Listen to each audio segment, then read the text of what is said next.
Madame, Monsieur, bonjour et soyez les bienvenus sur RTI 1. En Côte d'Ivoire, les deuxièmes journées de la fonction publique hier dans la commune de Cocody, événement présidé par le vice-président de la République, Tiemoko Méliette Koné. Les fonctionnaires et agents de l'État ont exprimé leur reconnaissance et gratitude au président de la République, Alassane Ouattara. Ils ont également souligné qu'ils vont défendre la trêve sociale dans tout le pays. Le point dans le journal de 13 heures. Toujours à Abidjan, le deuxième dialogue du partenariat Côte d'Ivoire-Union européenne autour du thème « Soutien réciproque et responsabilité partagée ». C'était en présence du Premier ministre Patrick Achi. Le dialogue de partenariat est un cadre permanent d'échange entre les membres du gouvernement ivoirien et les ambassadeurs des pays membres de l'Union européenne accrédités en Côte d'Ivoire.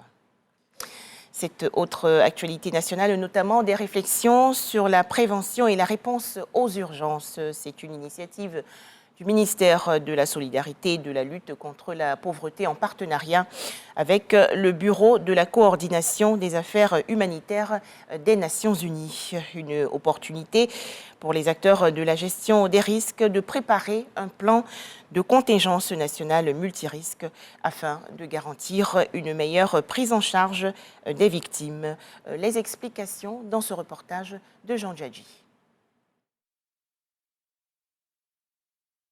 Session interactive d'échange entre le personnel du ministère de la Solidarité et les experts du Bureau de la coordination des affaires humanitaires des Nations Unies, OCHA.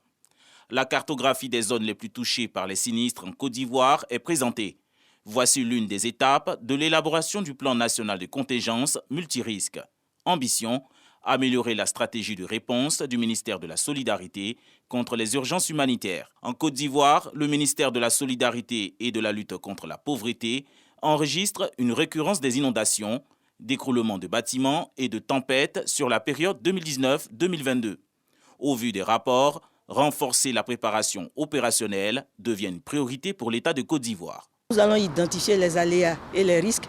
Nous allons identifier les personnes et ressources qui vont intervenir. Nous allons évaluer aussi les besoins et nous allons intervenir en temps opportun pour tout ce qui va arriver comme risque et catastrophe en Côte d'Ivoire.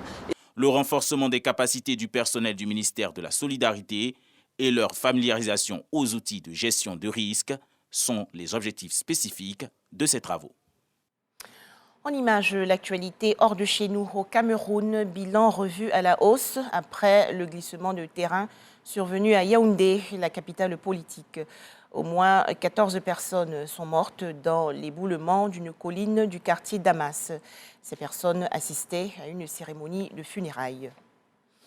L'Iran reconnaît plus de 300 morts depuis le début des manifestations dans le pays. À noter que ce chiffre se rapproche de celui diffusé par l'organisation non gouvernementale Iran Human Rights, basée en Norvège, et qui fait état d'au moins 416 personnes mortes dans la répression des manifestations après le décès de la jeune Mahsa Amini. Enfin, 3 Palestiniens ont été tués dans des heurts nocturnes avec les forces israéliennes en Cisjordanie occupée, théâtre ces derniers mois d'une recrudescence des violences. Annonce faite aujourd'hui par le ministère palestinien de la Santé. Voilà, c'est la fin de ce flash d'information à 13 h, l'actualité sur RTI 1.